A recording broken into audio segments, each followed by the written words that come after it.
What is up, guys, and welcome back to another Bojan in Time. Why do I always record in the dark? I don't know. Bad organization skills, I suppose.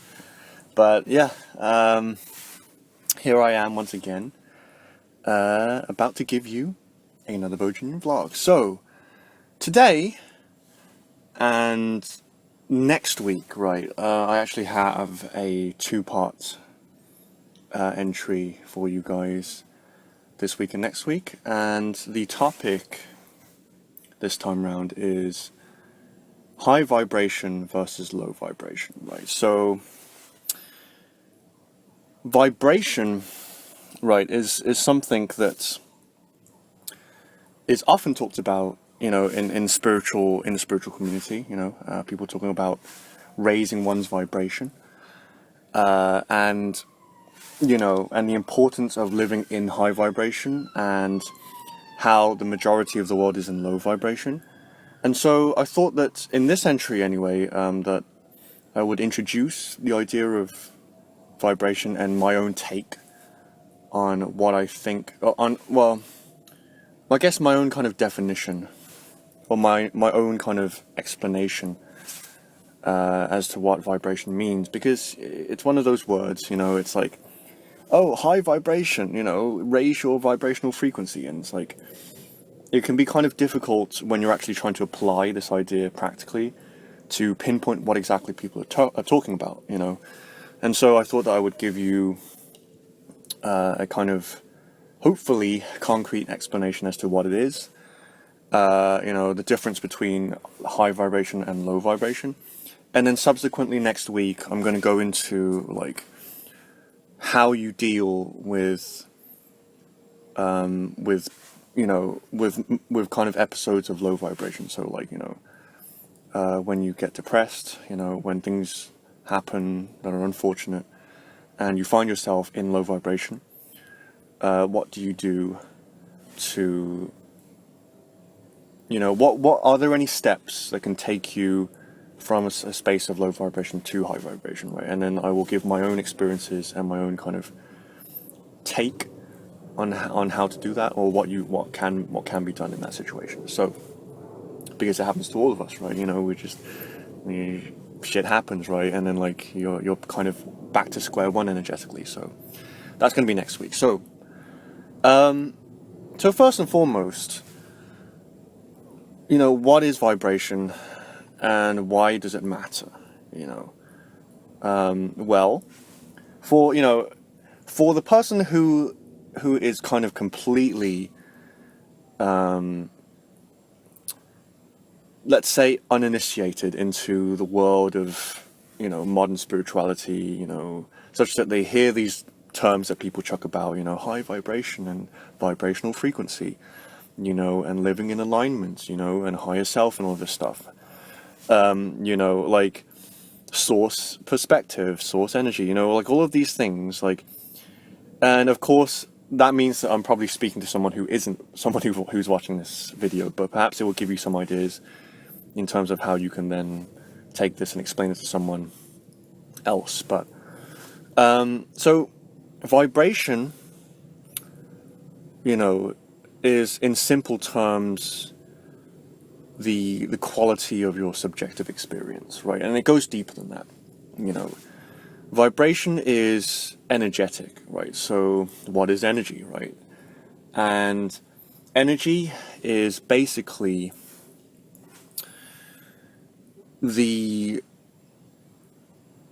let's say, the invisible or intangible elements to reality, basically, right? So I'm going to go into one of my concepts as well to help explain this, but in essence, yeah, so like I said, it's the quality of one's subjective experience, right? So, like, we tend to have a fairly good grasp, the average person who is, at least averagely intelligent, like, we, like, or the society at large understands that, like, life, is comprised of, like, what goes on, right? So, like, what goes on. You know, you live life, you know, like you might want to get yourself into a good like you might want to put your children through a good education. You know, you might want to, you might want to get a good education yourself, you know. You might want to think about making and earning money, because money allows you to purchase, you know, things that will add to your life, that will make you happier, right? You know, and so like, and you might want to invest in you know, in kind of making your life more abundant in terms of like, you know, the people in your life, you know, the experiences that you choose to participate or partake in, you know. So like we all understand that life is to an extent, you know, materialistic, right? You know, in a manner of speaking. So like, you know, a big portion of life is to make sure that you get nice things, basically, you know, that you succeed and you know, you have abundance physically, right? And you can enjoy yourself and all of that stuff, right? But and that's all great, right? That's all great, right? The problem arises, right, when like, okay, so you know, you know, with this kind of a model, right, or with this kind of a focus, then like you have two very broad classifications of people, right? The first are your haves, right? Who are the people who have things, you know, the people who live abundant lives, you know, they've got the mansion, they've got the Lambos and the Ferraris, you know, they've got the private golf course, or like the pool, like that's overlooking like a, you know, the ocean or something like that, you know. What were those things called? Like it's like endless pools where like it's like the edge is basically flat, right? So that like it seems when you look on off the other side of it, that it keeps going on because you see the ocean, right? Infinite pool or something like that, right? You know, like they have the celebrity status, you know, like people love them. They're on the media everywhere. They're on the internet, you know, like they own many things, you know, and like their lives just seem very abundant, you know, like the people who are successful and rich, basically. And then there are the have-nots, you know, who, broadly speaking, don't have abundance, right? They live very kind of modest lives, you know, like if that, right, you know, like, and then obviously there are other subdivisions, but like in general, like those people, like, you know, they don't feel abundant, you know, like there's, like I say, there's levels of poverty, right? But in general, like you have the people who are abundant and the people who aren't, right? And an interesting observation, right, is that like you can actually find people who are in possession of a lot of things, you know, they are abundant, and, you know, conceivably anyone could look at their lives and be like, hey, this guy must be happy, you know, he's got like everything, he's got the car, he's got the mansion, he's got the supermodel wife, you know, he's got everything, like, so he, like, you know, like, I'm fucking jealous of that guy, you know, like, or that girl, you know, or that woman, you know, they must be happy, right? And yet some of them aren't. Some people who are wealthy and supposedly have the dream life are not happy. AKA, the quality of their life does not match the supposed quality of their external life. Or rather, let me rephrase that. Their internal subjective experience does not match their objective experience, you could say, you know, their external life, right? So that's one thing. And similarly, there's another phenomenon, which is like that you can find people, right, who don't have very much. Some of them like have very, very little. Like, you know, some of them don't even have like basic fucking like amenities and commodities. Like they don't have cars, they don't have nice clothes. You know, some of them are homeless. You know, there are a lot of people like that in society, and yet some of them, not all of them, the majority of them are probably miserable, you know. Again, that sounds judgmental, but like that would be my my estimate. I could be wrong, right? So take what I just said with a pinch of salt. But like, you can find people in society who have not abundance, and yet they're strangely happy. You can look at their life as like a third party observer, like an objective observer, and be like, that person has a shitty life. Like, I really do not envy those people. If anything, I pity them. Like, wow, like it must suck to live that kind of life. Not trying to be an ass about it, but like, just like, I really do feel sorry for these people, because I thought I had it bad, right? But these people have even less than me, and yet you find some of them.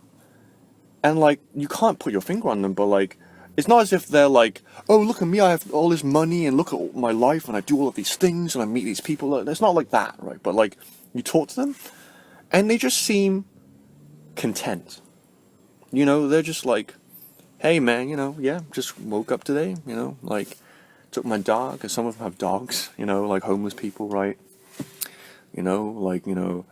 Asked some people for a bit of change and cleaned a few car windows, and just sat at the park for a few hours, and then like, attended like, sometimes like people do like feeding the homeless events like every weekend to feed the homeless in the area, like, yeah, those people exist, right? So there is here obviously a discrepancy between what appears on the surface to be like a certain way, but it's actually the opposite, right? So what's going on here, right? So this is where my concept comes into it, and I coined a concept called the axes of perception, right? And the axes of perception are basically two axes of perception, right?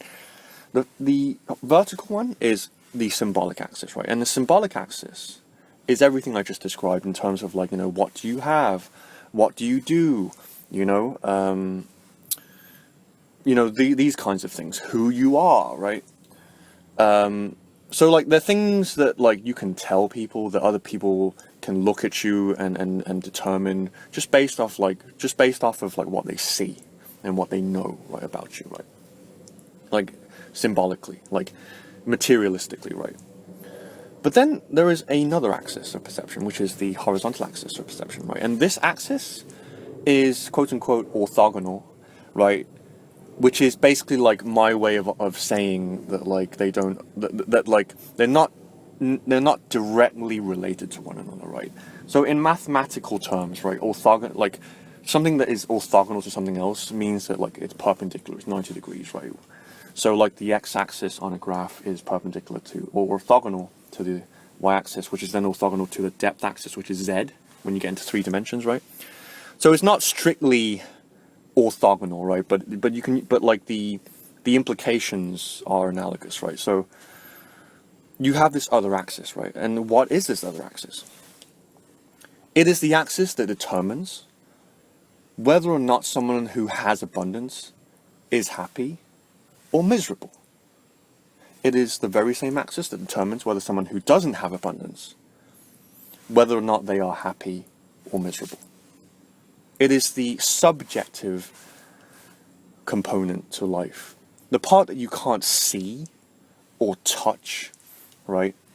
Or necessarily like think of as a concrete thing, but it is the quality of something, the meaning, the context of something, right? And this is the energetic axis, right? So this axis is it's tricky, right? Because like I say, it's you can't think about it per se, because again, like it's the thing that differentiates between a rich person who's happy and a rich person that's miserable. They have the same things. Let's say that two people have exactly the same, or like a comparable level of wealth, and success and stuff like that, right? Apologies for it getting dark. I think I didn't hold. I need to optimize the distance that I'm holding it from my face, but yeah, like, and like, it's also the difference between like whether you do something because you genuinely want to help someone, or if you do that very same thing because you want something from that person, right? So this goes into another idea that I've talked about. It's not really my original idea, but like I once did an entry about motivations, light and shadow motivations, right? And this is that very thing, right? It's like you can help someone out. Let's say you give someone some money, you loan them some money, right? And yeah, you do expect them to give it you back, the money back, but like you can either give that person money because you just love that person, like they've helped you a lot in the past, and like you're in a good place in life, and your subjective experience is going good for you, or well, for you. So you feel just like, you know what, I want to loan this money to this person because I love them, and it's like the best I can, it's the least I can do for that person, right? That's what's known as a light motivation, right? A shadow motivation is when you loan money to someone, right? And you could be like, yeah, like it's the least I can do. You say the very same words as the previous person who had a light motivation, but internally, what might you be feeling? You might be feeling, okay, let me wait until this person, like, let's wait for this person, right, to not pay me back, right? Like that would be, I guess, spite, like, or passive aggression, let's just say, right?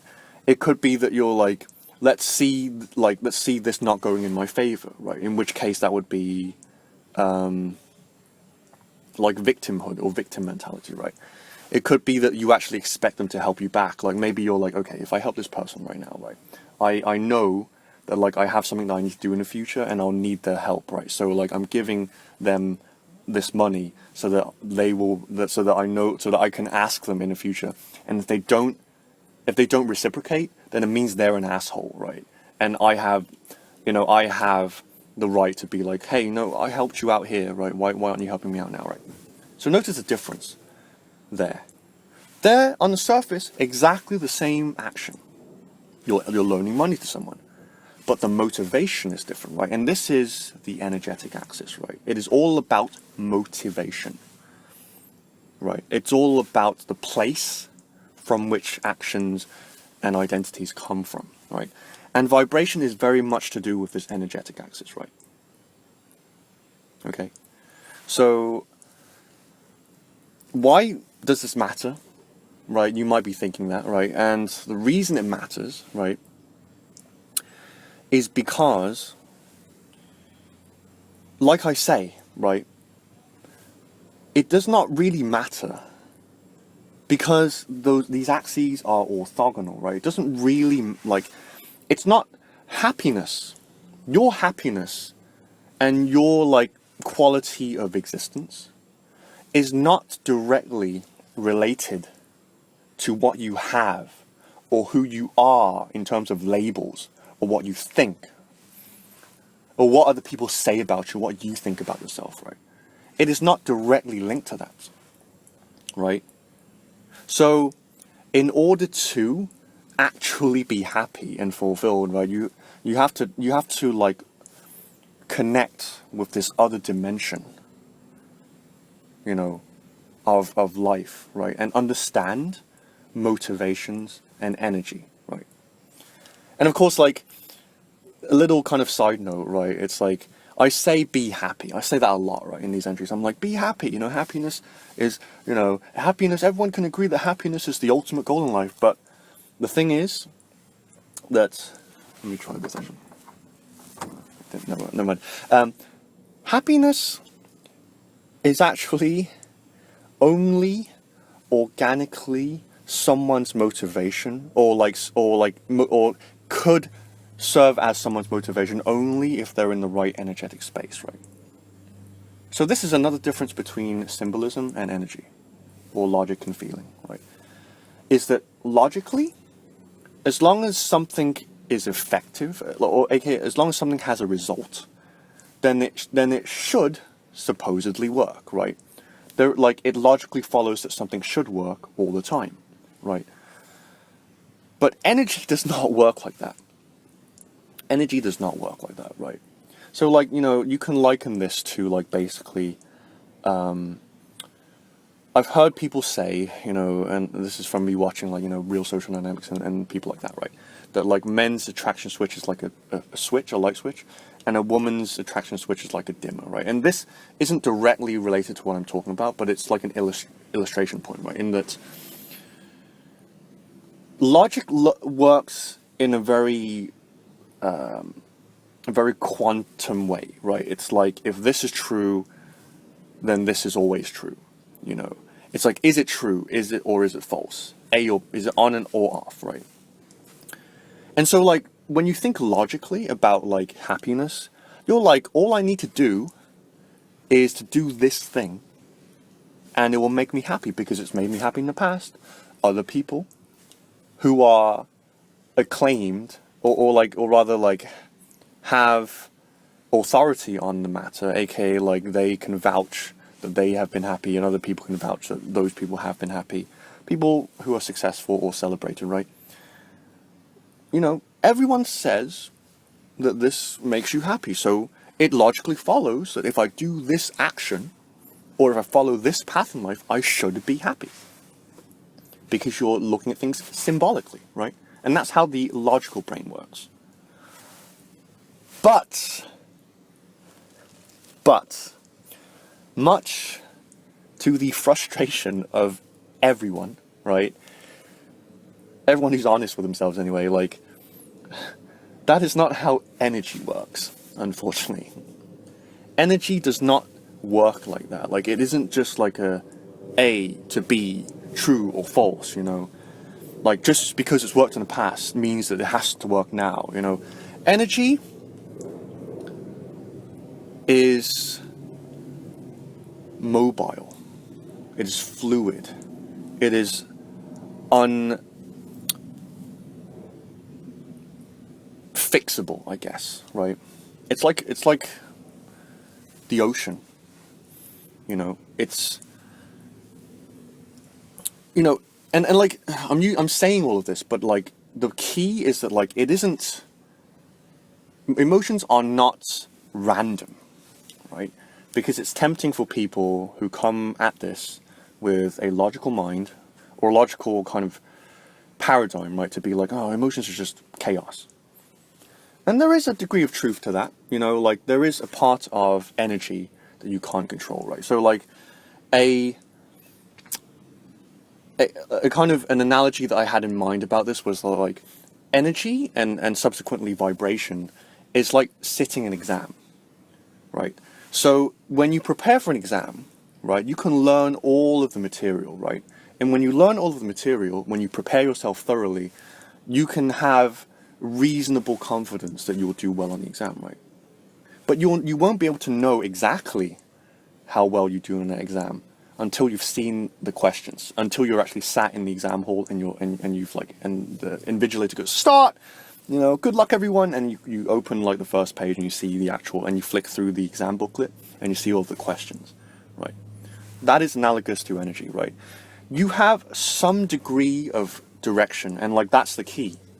That's what I try to, like, not teach per se, but, like, to kind of express in my vlog entries, is that, like, it's important for you to understand your emotions and to try, like, and to try your best to direct them in like a certain direction, right?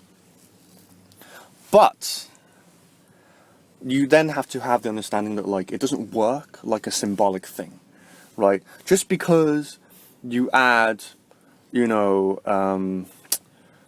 add acid, let me think of something, like, you add, like, hydrochloric acid to, like, potassium hydroxide, right? And you get water and potassium chloride, right? Like, that, like, that is not going to happen every single time when it comes to an energy, right? It's not going to happen every single time, right? It's like if you were to, like, change the if you were to change, like, the actual ambient conditions of that reaction, you would get a different you would get a different result, right? Maybe you would still get those products, right? But you might get a different yield. You might get like some other thing, you know. You might get a different rate, you know. So like, energy is basically like the world at large. It's constantly moving. There are like so many parameters at play, right? And so like the only way that you can perceive energetically is through feeling. Okay, it's through feeling, right? And as such, like you have to understand how feeling is distinct from thinking, right? Because thinking is how we then take whatever insight that we get from analyzing ourselves in terms of like how we feel and stuff like that back into the conscious mind, right? So like, and you have to realize that, like, you know, in order to do that, you have to bring it into the conscious mind, right? And when we're early on a journey, we kind of sometimes mistake our analyses as being the feelings themselves. Like, I am angry. That's a concept. Anger itself is an energy, for example, or an emotion, right? You can't really, you can say I am angry, right? You can say I am angry, but like you could say I am angry, those very words, regardless of whether or not you were actually angry. If you see what I mean. You can say, if you're actually angry, I am angry, right? Or you can be like, I'm angry. You see? And that's energy, right? That is energy. And so, okay, like, bit of a long intro, but like, so yeah, so vibration, like I say, is the quality of your subjective experience, right? So what this means is that if you could either be balling, as they say, you could be like killing it, slaying, as they say, right? Or you could be in the dumps, you could be miserable, you could be like, I'm worthless, my life is worthless, you know, I am a loser, right? And that itself is not necessarily correlated with how you're doing, if you see what I mean. So this is why I brought up this concept of mine to help you understand. Is like, so like, your vibration is basically how you feel, right? And how you feel isn't necessarily linked to what you have, how you're doing, whether you're winning or losing, right? Right? Because like I said, you could win and still feel like a piece of shit. You know, simultaneously, like, you could lose and like be like, it's fine. You know, I'm not here to prove anything to anyone. You know, I'm just here to like learn and to grow and to be a beacon of love, right? So like, there is another dimension to life, right? That is basically very important if you want to learn how to direct your external life, right? But again, like I say, it's not necessarily correlated, right? So like, the reason why vibration is important is like, it's only important if you want to be happy, right? Anyway, there was also something that I didn't quite finish that I was saying earlier, is that like, so like, vibration is vibration as an energy, right, is not something that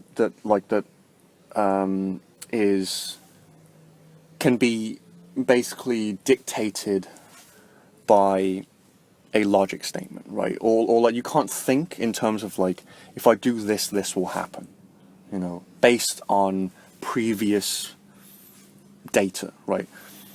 Rather, like, you have to feel it out, right? And emotions work in a in a wave-like way, right? You may have heard people say emotions come in waves, right? And what this means this is another analogy actually, which might illustrate this, is like, emotions are like climbing a mountain, right? They're like climbing a mountain. This is probably like the perfect analogy for this, I just came up with it, right? Emotions are like climbing a mountain, right?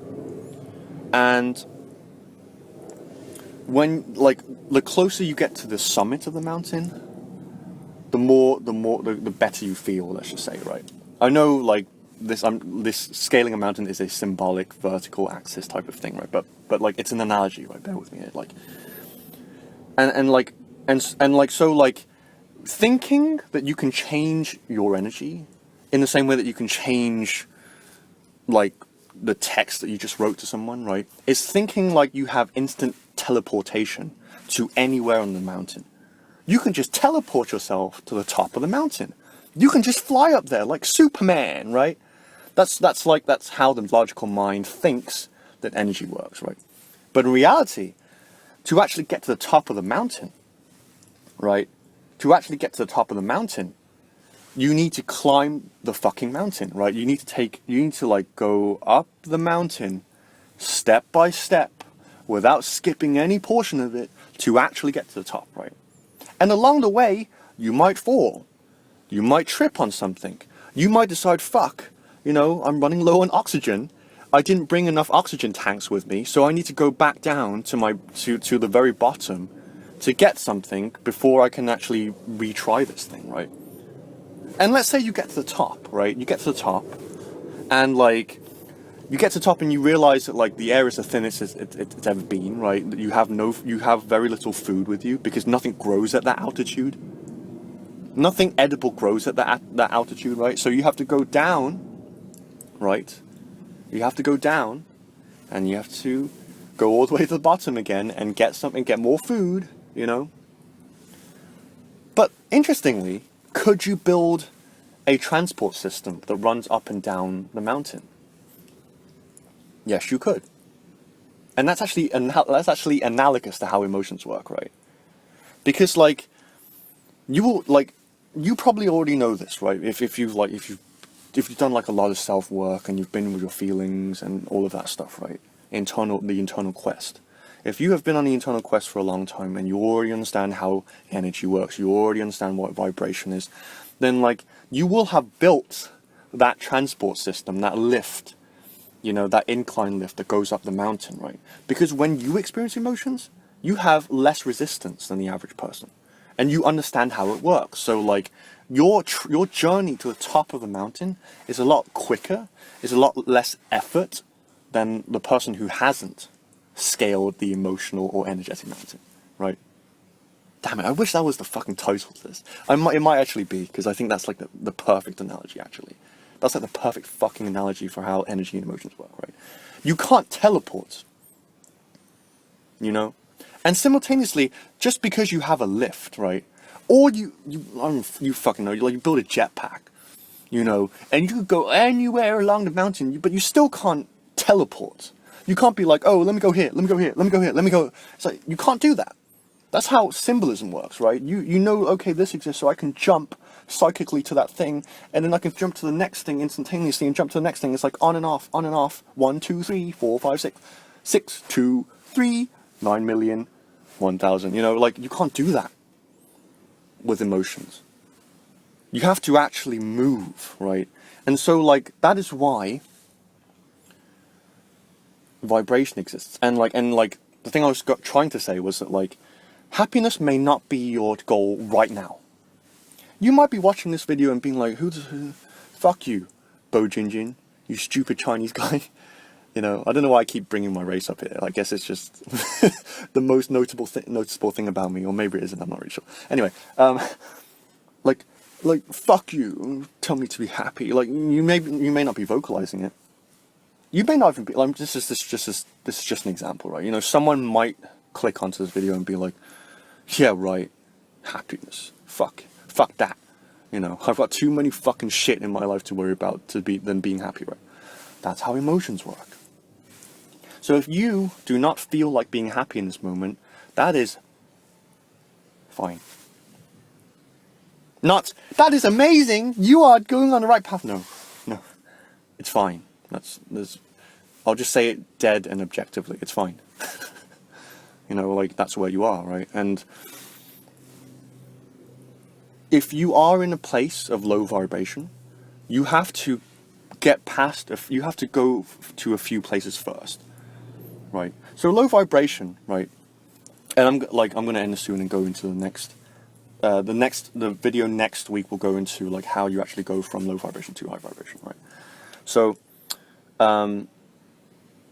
yeah, so you have to, like, when you're in low vibration, happiness is not that important. It is not that fucking important. It's where you're trying to go, right? But if you're in that place and you're like, fuck happiness, then that's pretty cool. That's exactly how you should be feeling. And again, like, exactly how you should be feeling. Like, fuck you both. The reason I say that is because it's like, you, like, however you feel is the right way.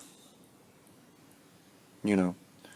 Energy is weird. Like, it's like this, you know, this is why, like, they say that men are like insensitive, because like men just say things like, do this. No, don't do that. You know, oh, you're not, why are you feeling like this? And it's like, like, you know, men have to understand that women or anyone who's sensitive, like, or like just like when you see people in low vibration, right?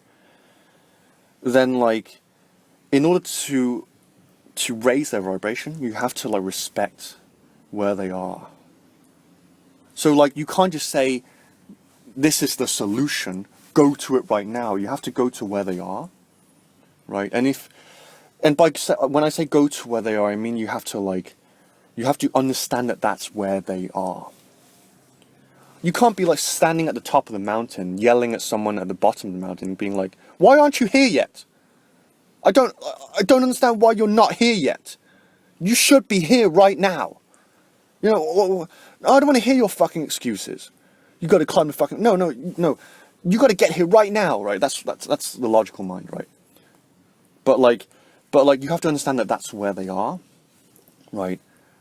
And then in order to help them, or indeed yourself, to raise your vibration, as they say, so that you can enjoy a less like fucking, the world is fucked and I'm fucked and fuck him and fuck her and I'm a piece of shit.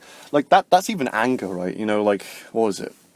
Anger is definitely above apathy, right? Most people are in apathy, and apathy is the one that's really difficult to get out of, because it's like, you have no momentum. Happiness, when I say, hey man, you want to be happy? You want to be fucking happy? Let's be happy, man. La la la la. You know, and like, and you're watching it and you're like,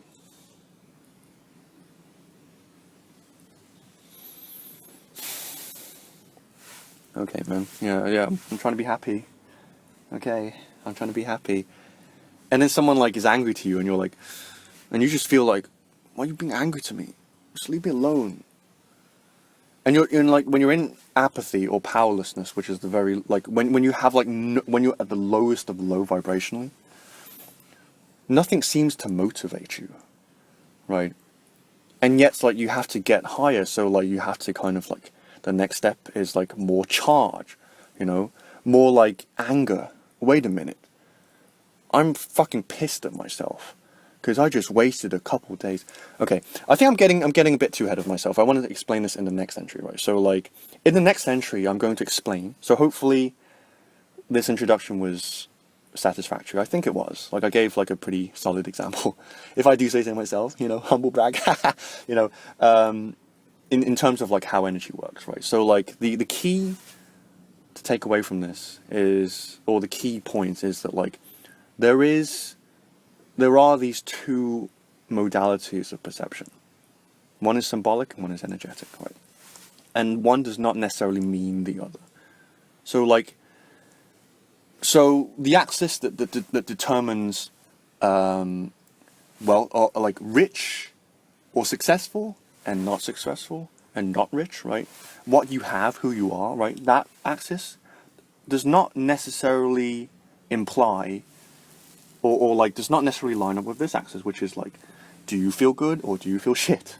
Because like I said, there are people who have that feel shit, and there are people who don't have that feel amazing, right? So those two modalities are orthogonal. They do not touch necessarily, right? And the second thing was the illustration I gave, which is that, yeah, energy is like climbing a mountain, you know. And when we think of I gave you another illustration, which is like, when in terms of thinking about how vibration works, it's like taking an exam, basically, you know, because you can prepare, and there are ways to control and to guide your energy. Like, so what, you know, you fucking prepare your ass off, and you're like confident, and then like your teacher puts a fucking like curveball, throws you a curveball in the exam, and you don't know how to fucking answer it, right? Or maybe like, or, you know, you never know, right? So, yeah. So, in any case, that's basically the introduction to vibration, right? And I will go into next week's entry. I will talk about what happens when you're in low vibration and how you can then get to a space of higher vibration, right? So cool. I hope that was insightful. I hope that was informative. You know, if you have any questions or any comments, feel free to leave them in the comment section below. And cool, you know. Yep, next week's entry is going to be dark. Just forewarning you. You know, I know, fucking stupid. Whatever. I apologize for that. So cool. As always, thank you very much for watching this, guys. Keep going, keep being cool, and I will see you in the next Bojinjin part. The next Bojinjin vlog. So cool. Thank you very much, guys, and I will catch you next week. Peace out.